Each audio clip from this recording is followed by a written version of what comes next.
और अभी मैं 12th पास आउट हूँ। 12 पास आउट, अच्छा क्या लिया है 12 टोटो फंसे आई लव यू को कैसे बोलेंगे? काला तीन जेजेंग में नंखौ मजां मोना। वाह एक्सपर्ट का बात है, कहाँ पे सीखा बोरो? यहाँ पे हम लोग है ना, हम लोग का कम्युनिटी में स्मॉल कम्युनिटी, एकदम छोटा कम्युनिटी है। पॉपुलेशन टोटल 2000 भी नहीं है, 2000 नहीं है ना। हेलो हेलो हेलो हेलो गोजोन फुंबिलिनि गाहाम हामलायनायाव नैरोसिबिनायखौ नोंथां बयनिसिमबो जासि हरग्रोनाय जाबाय लोगोफोर। दायो आङो दङ गसाइगावआव, ओमफ्राय जोङो थांनो नागिरदों बेंगल आरोना।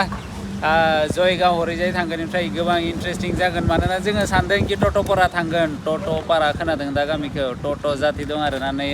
आंजों लोगोआव दं फिसा फिसा मानसिफोर, फिसा फिसा मानसिफोर ना, फिसा फिसा मानसिफोर टट'पारा। टट'पारा ओमफ्राय नायसै बोथोराबो माथो एसे बिराद मोजां जागासिनो ना दा बोथोरा। थांजागोन ना जोङो? थांजायो मोजां बोथोरा। थांसै अखाया एसे सिगासिनो। थ' जोङो होमबालाय दिनैनि भिडिअखौ स्टार्ट खालामसै। थ' लोगोफोर जोङो दिनै थांगासिनो टट'पारा वेस्ट बेंगल। ओमफ्राय बेयावहाय बे बुहुमाव सबसे फिसा बयनिफ्रायबो फिसा जाति दं आरोना बेयावहाय, माने बिराद खमथार आरो बिसोरो। थ' जोङो अखा थाइफ्रिदोंबाबो जोङो ओंखारलांबाय गसाइगावनिफ्राय। ओमफ्राय थ' जोङो बेयावहाय थांसै। ओमफ्राय बिनि पपुलेसनानो टटेल पपुलेसनानो 2000निफ्रायबो खम। ओमफ्राय जोङो थांनानै नायहैगोन बिसोरनि धोरोम, बिसोरनि स्कुल, बिसोरनि जानाय लोंनाय बा बिसोरनि लामाफोरा बोरै। थ' जोंनि बे भिडिअखौ स्टार्ट खालामसै। आरो मोनसे इनफरमेसन, हाइवेआव जुदि कुनु उसुबिदा जायोना, बे टल फ्रि नाम्बार 1033 आव कल हरबानो बे हेल्पआ फैगोन। बेंगलनि रायजो राजा नोंथांमोन, जोङो हाबबाय बेंगलाव। लोगोफोर दायो जोङो सफैबाय 12 बिसा। ओमफ्राय नै हरै जुदि राइटजों थाङोब्ला भुटान थाङो। सारिखला मा सारिखला भुटान थाङो हरैबा। दायो जोङो थांनांगौ राइटजों, ओमफ्राय हनै जोंना रेड सिगनेल नालाय दसेनि उनाव थांसै। ओमफ्राय 12 बिसानि मिनिङालाय मा? 12आथ' 12टा, बिसायाथ' जायो एम्फौ आरो 12टा एम्फौ। ओमफ्राय नै बेंगलनि गारिफोरखौ नायदो, खाथ्राखासै बिसोरनि गारिफोराबो। जा जानला मानलाखा, आयौ सोर राजा बेलाय। नायदो बेनो जादों 12 बिसा। हनै माथो बङाइगावनि गारिसो। नै हरै लामाया मोननैमोन नालाय, दायो नै मोनसेल'सो जासिगोन। दायो लामाया फिसा जाबाय मानोना बे फरेस्ट एरिया हाबबाय नालाय, बेनिखायनो लामाया फिसा आरो। ओमफ्राय नै बिदिनो साहा बागान बारै ओमफ्राय सम समाव अखाबो मोनै जोङो मोनसे जायगायाव सहैबाय। ब्रेक लाबाय आरोना घन्टासेनि उनाव। ओमफ्राय नै बेनो जादों उत्तर मेन्दाबारि। नै नायदो मेन्दाबारि, जायगायाबो खाथ्राखा, नामाबो मेन्दाबारि आरोना। दायो जोङो रुटि जानोसै। ओमफ्राय बेवहायलाय बांसिन दादा एखाने बेसि কি আছে? ओमफ्राय नै आदाखौनो सोंसै, आदा बे एरियायावलाय बांसिन मा दं? बर'फोर दं नामा? नोंबो बर'आनो दा? गार' बायदिबो नुयो नालाय।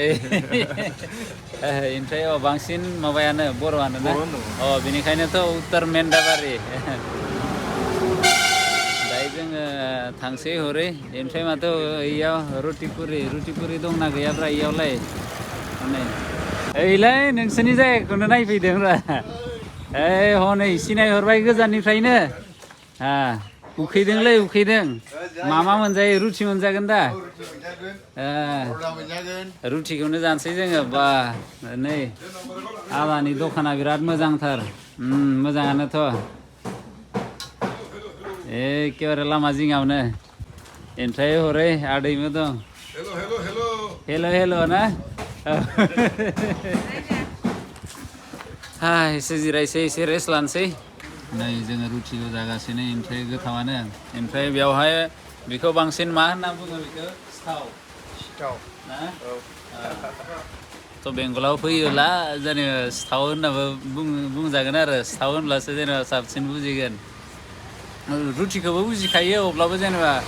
बेंगलनिफोरा बेखौ सिथाव होनना बुंगोन आरो, सिथाव। नै माथो अखायासो गोगोम फैखाबाय। गोगोम हाखादों अखायानो। दायो माथो खालायबावनो आरो, दैज्लां नालाय अखायाथ' हाखागोनानो। नै लोगोफोर एखेबारे डिजाइनाबो सुपारखा ओमफ्राय नै लामा सेरावनो नालाय बिराद मोजां आरोना ओमफ्राय साहायाथ' बिराद मोजां साहा मोनलोंगोन आरोना बिराद सुपारखा बेनिखायनो नोंथां मोना जुदि बेंगलाव फैयोब्लाना बे मेन्दाबारियाव हाबफैदो दे बे मेन्दाबारि ओमफ्राय मोजाङानो ओमफ्राय बर'फोरनि नालाय थ' एसे सापर्ट खालायदो दस्रानावलाय मानो जाहैनांगौ जाखो बेयावनो फैदो जाफैदो ओमफ्राय मोजाङानो सार्भिसा एसे गोबावैनो थाबाय ओमफ्राय बिदिनो एसे अखायावनो थांनांसिगोन उफाय गैया ना मा बुङो औ थ'दो एसे ड्रिजलिं रेन लानानै थांसै जोंबो औ उफाय गैया माथो हरैथ' क्लियारसो दा थ'दो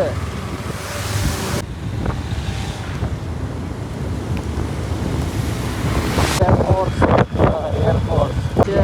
हासिमारा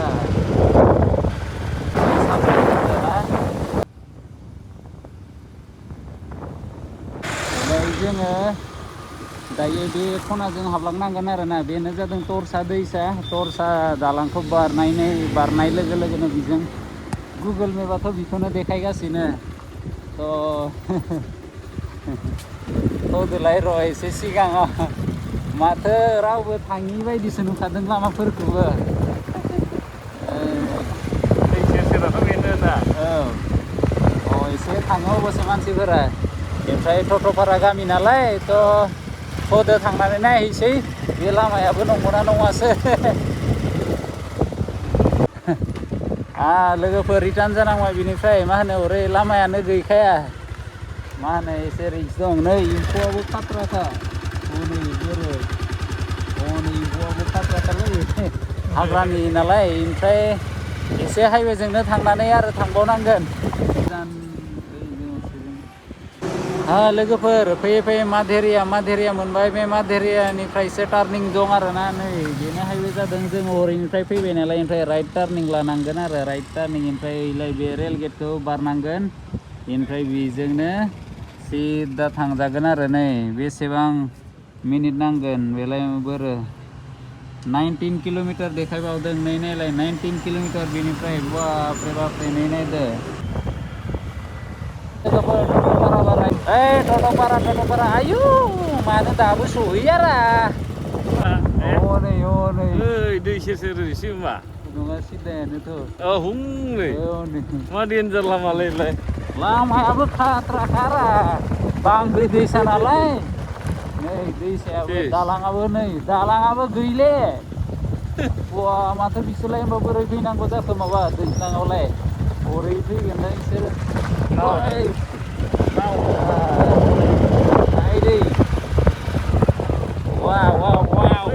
yes दैसा बारनायनि जारौ सिख्लानि बेस्रांनो आइदै नै बिसोरबो आइदै माथो जरासो माथो नै मालाय जरा गाखोलायदों दावलायदों मालाय जुदि हाजोआव हानांगौबाथ' बोरै बारगोनलै बेखौलाय नै लामाफोराबो जलायलायनायसो रायजोफोर नोंथांमोननो देखायनो थाखाय बिराद खस्थ'यै थांगासिनो जोङो टट'पारा बेनिखायनो भिडिअखौ लाइक खालाम ओमफ्राय शेयार खालाम ओमफ्राय साबस्क्राइबथ' आङो बुंथ'ला नोंथांमोना जुदि मोजां मोनोबा जोंनि बे फेमिलियाव जइन जानो थाखाय साबस्क्राइब बाटनखौ थुना होदो नै दैसाखौ बारनानै आरो फाखा मोनबावबाय फाखायालाय फाखायानो आंनि हाग्रायाव जंगल साफारि नायनोसै लोगोफोर थिग बिदिनो दैसाखौ बारै ओमफ्राय बिदि न'फोरखौ नुलांगोन ओमफ्राय लामायालाय मोजाङानो बिराद मोजाङानो जास्ट गेजेर बे दैसा मोनबानो दैसायाव एसे अफर'डिं जानांगौ जायो ओमफ्राय नै फोथारफोराबो बिराद मोजां नुनायाव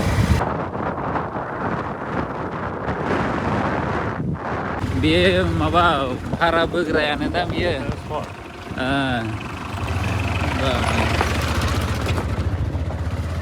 गोबावनि उनाव दारि नङालै गारि नुबायलै बेयावहाय सुम' ओमफ्राय इयाव पस्टार लिरनाय दं माथाय बेनो नामा टट'पारायालाय थलाय लोगोफोर मोनबाय जोङो टट'पारा नै welcome to Totopara primitive tribe Madarihat थ' जोङो हाबसै टट'पारा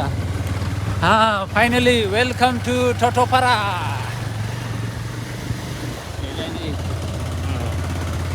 वेलकाम टु टट'पारा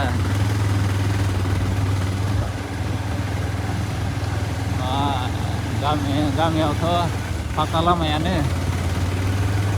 बिसोरो स्कुलनिफ्राय रिटार्न जागासिनो दां स्कुला जोब्बाय दां लाजिलायदों लाजिसे बेफोर दखान नामाथाय बिसोरनि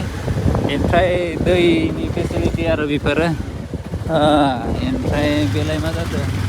पाब्लिक हेल्थ दैनि फेसिलिटिनि ओमफ्रायलाय बेफोरनो न'फोरा ओमफ्राय र' जोङो ओंखारनानै सावरायलायनोसै एसे सोंसै एसे सिगाङाव थांग्रोनोसै आरोना नैबेयावसो बाजार बायदि फिसा मोनफैबाय बेयावसो सोंसै बांसिन नेपालिफोरसो नामाथाय आरो ना सिगां थांग्रोनांगोन आइदै जाले खिथुआनो जाले मोनलायलायबाय नै नायदो ओमफ्राय बेयावलाय मा जागासिनो गय बागान ओमफ्राय सोंसै थ' लोगोफोर जोङो सफैबाय टट'पारा ओमफ्राय बेयावनो नै हरै थाङोबा बाजार ओमफ्राय बेजों थाङोबा हस्पिटाल आरोना ओमफ्राय बेयावहाय बे आदैया बुंदोंमोन कि बिथाङा नेपालि ओमफ्राय बे मोनसेयानो जादों टट' जातिनि न' ओमफ्राय हरै ना नेपालि ओमफ्राय बेना माबाबो दं आरोना बांगालबो दं माने मिक्स आरोना बिहारिबो दंनो बवा मोनब्रै जातिनि मिक्स आरोना बेयावहाय थ' जोङो एसे हरै थांसै हस्पिटालजों थांसै नामा ना हरै थांग्रोनोसै ओमफ्राय बेनो जादों बेदरनि आरोना मिट बयल खालायगासिनो नामाथाय नै बिथाङा मालाय दा बर'बो रोंबावोसो आप जो क्या है नेपाली नहीं टोटो है हम टोटो है बाप रे और उसके बाद बर' रोंबावलायो माथो दाउ बेदरनो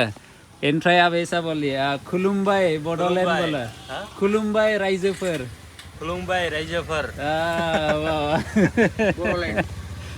बर'लेण्ड माथो ओमफ्राय आदायालाय नेपालि आप नेपालि यहाँ पे अच्छा यूट्यूब चैनल भी है फेसबुक भी है कौन सा है मोनसे सोंसै आरोना टट' भाषायाव आई लव यू को कैसे बोलेंगे काला तीन जे जेंग में काला तिमजे जिं में नोंखौ मोजां मोना एक्सपर्ट का माथो कहाँ पे सीखा बोरो यहाँ पे हम लोग का है ना बोडो है नीचे अच्छा ओए गरंथार माथो वो आया वो साउथर्न पिक्चर का हीरो है अच्छा है वो क्या गाड़ी चला रहा है जो वो आप बोलिए उसको साउथर्न से पूछिए वो बोल देगा अच्छा फिर आपका नाम क्या है मेरा नाम उगेन सांग टोटो है उगेन सांग टोटो ना ठीक है अच्छा लगा मिलके ना थैंक यू अच्छा और यहाँ पे जो धर्म क्या है यहाँ पे जैसे कि मिक्स्ड है ना क्रिश्चियन भी है टोटो है लोग बौद्धिस्ट है अच्छा टोटो लोग क्या मानते हैं नेचर अच्छा फिर ऐसा कुछ नाम ऐसा नहीं है ना नहीं वैसा कुछ अच्छा ठीक है सिर्फ नेपाली लोग का बुद्धिस्ट है ज़्यादा है ना बुद्धिस्ट है अच्छा ठीक है हिंदू भी मानता है हिंदू भी है यहाँ पे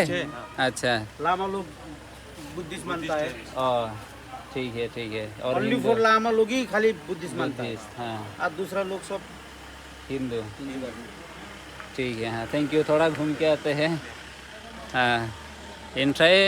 धोरोमा बेफोरनो जाबाय ओमफ्राय दायो आङो प्राइमारि स्कुलखौ देखायसै आरोना ओमफ्राय बेवहाय आइजोफोरा नेबाय थादोंमोन नालाय ओइलाय टट'पारा प्रि प्राइमारि स्कुल लिरनाय दं आरोना नै बेनो जादों प्राइमारि स्कुला ओमफ्राय नै ब्लु बिल्डिं आरोना बेयावहाय ओमफ्राय আমি দেখি তো देखिए बिथाङाबो सिनायदों माथो एकदम कोकराझार। आपका यहाँ पे ही है हाँ मेरा घर ये है। अच्छा अच्छा नेपाली ना ना टोटो है। टोटो है नेपाली नहीं है। अच्छा अच्छा मैंने देखा था कल परसों भी देखा था आपका वीडियो, उधलपुरी का वीडियो भी देखा था हमने। अच्छा अच्छा तो आप देखता है मेरा जी वीडियो आपका देखता ही था हम। अच्छा। हमने जब आपने हुआ था ना उस टाइम में मैंने वहाँ से देखा था आपको, ऐसे ही लगा हमको क्या बोडोलैंड है, मुझे ऐसे लगा। बोडोलैंड बोडो भाषा तो अच्छा ही बोलते हैं आप। अच्छा अच्छा आपको बोडो समझ में आता है हाँ मैं वो थोड़ा यहाँ मोकलगुडी मिशन स्कूल का स्टूडेंट था ना, अच्छा सामुकतला समखागुडी जब आप आए ना उस टाइम में वही मोकलगुडी मिशन में था हम। तो एक बार बोलिए ना खुलुम भाई राइजे पर बोलिए खुलुम भाई राजा पर। मैं गया था आपको ये नै बेनो जादोंमोन स्कुला ओमफ्राय स्कुला जायो 10टानिफ्राय 3टाफोरसिम 3टा 4टा औ ओमफ्राय नै बेयावहाय माने आइजोफोरा फैदों आरो ना दिनै रेसन मोनगोन नालाय बेनिखायनो बेयाव फैदों आरो नै माथो हाँ आपका भी हाँ नेपाली जैसे ही सेम दिखता है ना हाँ नेपाली कम्युनिटी भी है हम लोग का बोरो भी है सेम ही दिखता है तो ना ज़्यादा डिफरेंस नहीं टोटो और नेपाली या बोरो के बीच में उतना फर्क नहीं होते हैं। हाँ ये सब टोटो लड़की है अच्छा अभी पढ़ रहा है। अच्छा हाँ पूछते हैं हाँ पहले तो सुना था कि ज़्यादा हाँ अभी तो पढ़ाई हाईएस्ट कितना पढ़ा हुआ है यहाँ पे अभी तो यूनिवर्सिटी मास्टर डिग्री तो है। अच्छा और आपको ये जो कुछ लड़का लड़की अभी यूपीएससी एग्जाम के लिए भी तैयारी हो रहे हैं। हाँ बढ़िया हम लोग का कम्युनिटी में स्मॉल कम्युनिटी एकदम छोटा कम्युनिटी है। पॉपुलेशन टोटल 2000 भी नहीं है, ऐसे 1600-1700 ऐसा है पॉपुलेशन टोटल हम लोग का कम्युनिटी। ठीक है हम थोड़ा ऐसे अभी बिना नाव को संशय आ रहा ना सिस्टर को ही पूछते हैं सिस्टर का नाम क्या है जो हाय मेरा नाम है मंगली टूटू और अभी मैं 12th पास आउट हूँ। 12 पास आउट अच्छा क्या लिया है 12 में आर्ट्स अच्छा और उसके बाद अभी ग्रेजुएशन कहाँ पे करेंगे ग्रेजुएशन मैंगलोर अच्छा बढ़िया फिर उसके बाद ग्रेजुएशन के बाद क्या यूपीएससी के लिए हाँ वही करना पड़ेगा ना बढ़िया है thank you nice meeting you एक बार बोल देना है जोहार हाँ ऐसा बोलेंगे सनम को जोहार सनम को जोहार हाँ मतलब सभी को प्रणाम ठीक थैंक यू हाँ लोगोफोर माथो बेयाव फैनानै बिराद सिनायनायबो मोनबाय ओमफ्राय अननायबो मोनगासिनो ओमफ्राय दायो एसे गिदिंना फैनानै माने आदाया बुंगासिनो आरोना साहा लोंफै होननानै तो लोंजागोन दा लविं पिपल सरि जोङो बिदि डाउट खालामनो नाङा जोङोथ' एसे ओरै थांनानै जोङो हस्पिटालखौ नायसै हस्पिटालनि उनाव बाजारखौ नायसै औ बिनि उनाव आरो गिदिंना फैफिनसै नै बेनो जादों हस्पिटाला वेस्ट बेंगलनि गभर्नमेन्ट इन्स्टिटिउसन्सफोरा ओइलाय टट'पारा हस्पिटाल मोनगोन आरो बियो ओमफ्राय बे राइटजोंनो थांनांगोन दां बियो क्वार्टार जानो हागौ डक्टर्स क्वार्टार जानो हागौ बियो इन्सपेक्सन बांगलो हरै गैलालै ओइबो मानि गभर्नमेन्टनि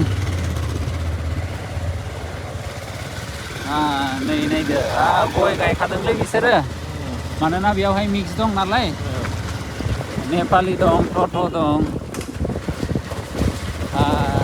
नैबेलाय मा मेम'रियेल हाई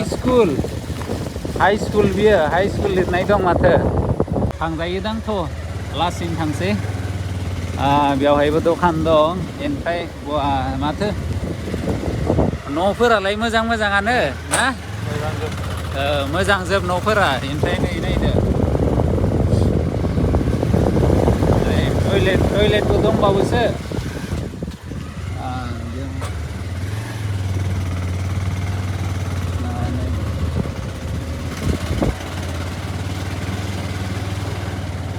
गय बारि ओमफ्राय हांसो अमा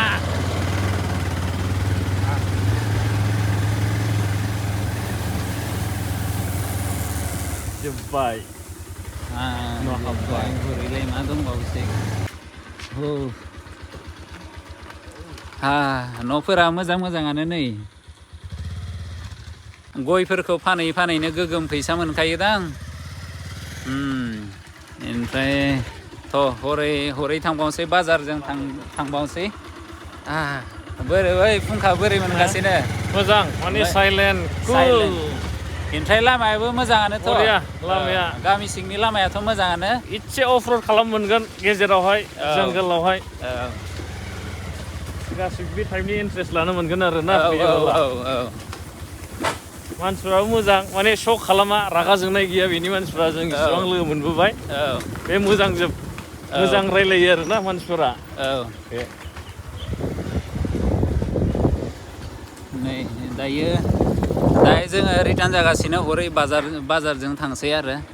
ओमफ्राय अब्लाबो जेसेबां हायो देखायलांबावसै आरो दायो जोङो हस्पिटालनि बे लेफ्ट साइडनि लामाजों हाबबाय दायो जोङो सहैगोन बाजार बेखौ बुंनो थाङोबा शिलंनि मोनसे एसियानि क्लिनेस्ट भिलेज होननाय दंना मावलिनलं जेरावहाय लिभिं रुट ब्रिज दं सेम बेबायदिनो नुगोन आरो ना फैनानै बेरायफैनो हागोन एसे मोजांसिन मोनबावगोन बैनिफ्राय जायगाखौहाय बिराद मोजां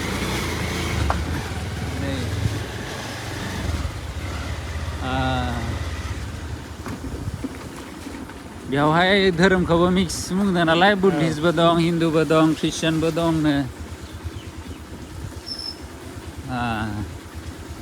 बा नायलाय न'फोरा मोजांथार माथो नै ओमफ्राय सिङाव बिदि दखानबो दं आरो ओमफ्राय नै नायलांबाय थादो रायजोफोर भिडिअआ एसे गोलाव जानो हागौ अब्लाबो नोंथांमोननो A to Z देखायसै आरोना जेसेबां हायो गामि सिंनिखौबो ओइलाय बेनो दां बाजारा हाथाय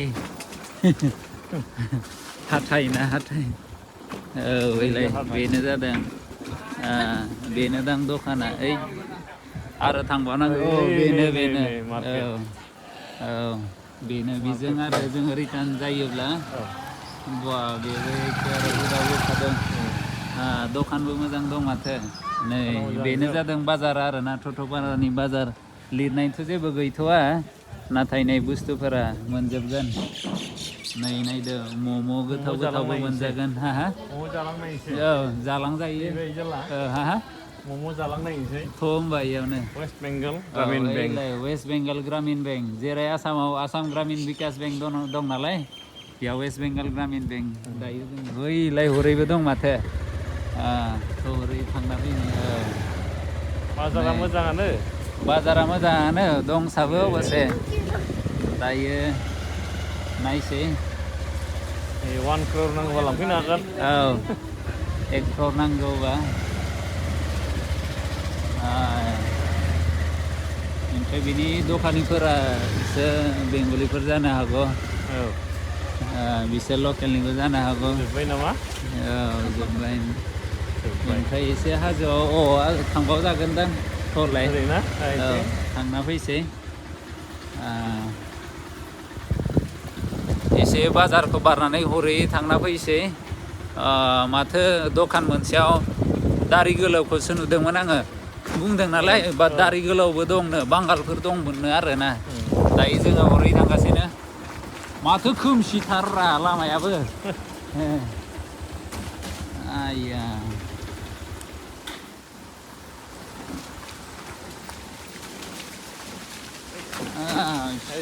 बिसोरबो अरुणाचलनि बादि माने बिबारफोरखौ एसे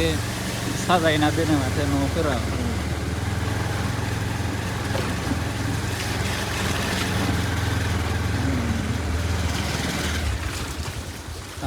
लामायालाय आरो अबावथो जों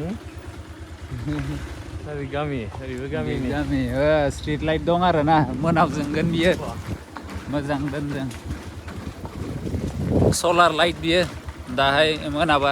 जोंगोन हनै खामानि मावना फैबाय थादोंदां बिसोर बे बुस्थुआ माथाय देमसा होनना लिरनाय दं आरोना बिदिनो ओंखारलांगोन जों मा बुस्थु बेलाय बेखौनो सोंसै काकु এটা দেমসা মানে কি হয় মন্দির ও মন্দির আপনার কি টোটোয় নেপালি আচ্ছা বুদ্ধিস্ট না ও ঠিক আছে ও দেমসা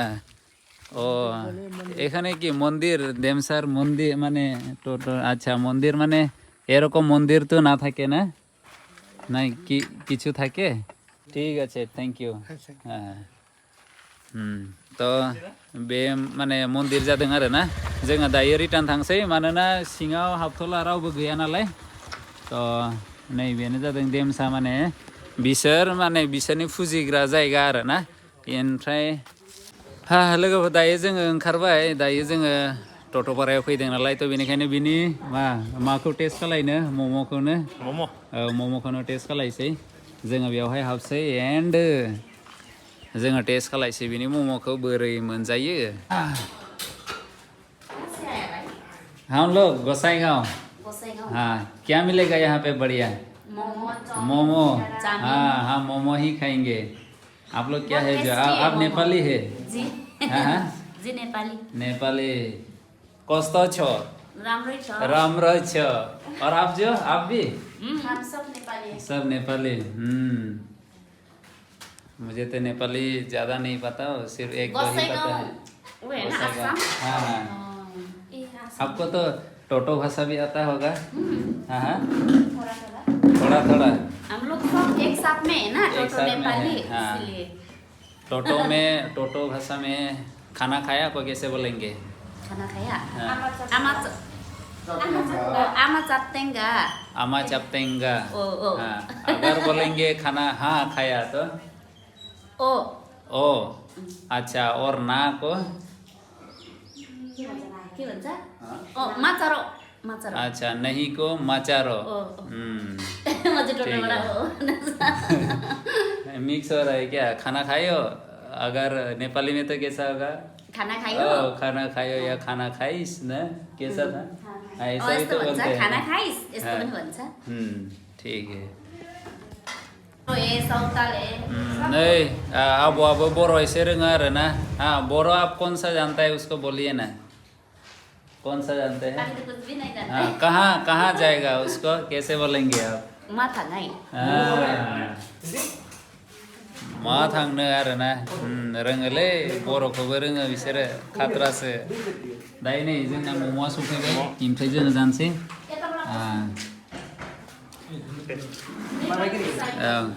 र' जानाय नायसै मोजाङानो माथो पानी बोतल का पानी अच्छा किन्तु टोटो अच्छा मा बिदि बायनांगौ ओमफ्राय बर'खौ इसिबां मोजां रोंबाय जे हायाराले गोरलै गोरलैरा रोङै जायो इसिबाङानो मोजां आरोना इसिबां रोङो गोरलै गोरलै गोरलै बर' आंना दा टोटोगा अबा बिरसिंजो जाथाय नुबायना नै टट'फोराबो बर' गोरोंखासो नै आदायाबो खात्रा सुपारखासो बर' थाराब्ला नाय हाया आं चेक चेक आदायालाय बेसेबां फरायखो आसाम गसाइगाव दा बेसेबां फरायखो कितना तक पढ़ा अ गैया 12 क्लास पास जाबाय 12 ना थिगानोथ' गोरोंथारलै माथो नुनायाबोथ' नै बर' बायदियानोथ' नुनायाबो बर' के जैसा ही तो दिख रहा है ना हम लोग ट्राइब लोग है ना दाका जामे आमा हितिमचे और ते वडाई kan ya dakam jom kita दाका जामे है jom तो बोले ने से क्या सब्जी हां अगर बोलेंगे आपको कौन सा मीट पसंद है डांगरा जिल डांगरा जिल हा सावरायलायनानै मोजां मोनबाय ओमफ्राय नै बेफोरनो जादों गारिया आरोना पाब्लिक ट्रान्सपर्टआ ओमफ्राय नै बेनो जादों बेंकआ ओमफ्राय दायो जोङो रिटार्न थांगासिनो बेवहाय फैबावबाय दहाय बेयाव दंमोन नालाय दायो जोङो बेवहाय साहा लोंसै नै जोंना आदाया दं नालाय बे आदायानो जोंखौ साहा लोंहोबाय आरो आप टोटो में कैसे बोलेंगे फिर मिलेंगे टोटो में फेयर मिलेंगे हाँ नेक्स्ट पाऊँ ना 10 पारो ओके और ऐसे बोलते हैं हम लोग को फिर से आना टोटो पर ऐसा कैसे नेक्स्ट पाऊँ को माने फिर से आना अच्छा ओके एंता पाहा को माने अच्छा से जाना ओके थैंक यू हाँ गोजोन्थों बोडो में गोजोन्थों थैंक यू को गोजोन्थों बोलते हैं गजब हाँ गोजोन्थों थोड़ा समझते हैं हम लोग भी हाँ गोजोन्थों या साबायखर बोलेंगे हाँ लोगोफोर दायो बेवहाय बे आदाया जोंखौ बेवहाय साहा लोंहोबाय ओमफ्राय दायो जोङो थांसै थ' थांनायनि सिगांनो आङो बिनि हाई स्कुलखौ देखायसै आरोना है बे उनावनो दहाय प्राइमारिखौ देखायदोंमोन नालाय दायो हाई स्कुलखौ देखायसै हाई स्कुला ओइलाय नै थ' जोङो ओइसिम थांना फैसै ओइलाय धानापति हाई स्कुल नै न'फोरा मोजांथार बेवहाय ओमफ्राय बिराद सिरि बिराद शान्ति आरोना ओमफ्राय नै नायदो बेनो जादों धानापति टट' मेम'रियेल हाई स्कुल ओमफ्राय जोङो एसे हाबनानै देखायसै र' नै दाथ' बन्द' ओमफ्राय नै बेफोराव बिसोरो गेलेगासिनो माबा जाबायदां ओइलाय थ' बेफोरनो जादों बेंगलि मिडियाम आरोना ओमफ्राय नै फिल्डबो बिराद मोजाङैनो दं बा डाइनिं हल मिड डे मिलनि थाखाय आरोना रुम नाम्बार 1 ओमफ्राय ओइलाय स्टुडेन्टसफोरा हेल' थ' बेनोसै ओमफ्राय बेफोरनो जादों बेंगलि मिडियाम बेवहाय बेंगलि मिडियाम वेस्ट बेंगल नालाय आसामावबा आसामिस मिडियाम बांसिन थागोन थ' बेनोसैमोन बिनि स्कुला दायो जोङो बिनिफ्राय ओंखारलांसै ओमफ्राय नै बेवहाय फुटबल गेलेनो फैगासिनो आरो ओमफ्राय बेवहाय दैनि फेसिलिटिया नै PHCनि दं आरोना माबाना होदों माने दैफोरखौ थ' बेवहाय टेनसनानो गैया थ' बेवहाय दैनि टेनसनानो गैया हाजोबाबो न' टेनसन एट अल दायो जोङो रिटार्न जानोसै ओमफ्राय नै रायजोफोर बेसेबां हायो देखायबाय आङो थ' आसा खालामो नोंथां गासैबो भिडिअखौ मोजां मोनबाय जुदि मोजां मोनदोंब्ला अननानै नोंथांमोननि अननायखौ कमेन्ट्सआव लिरहरनानै दिन्थिहर ओमफ्राय अननानै लाइक शेयार ओमफ्राय जोंनि फेमिलियाव जइन जानो थाखाय बास साबस्क्राइबल' खालाम थ' लोगो मोनगोन नेक्स्ट भिडिअआव तब तक के लिए टाटा बाय बाय गोजोन्थों नै बेना गारियाव सुपार फैखायो बिसोरो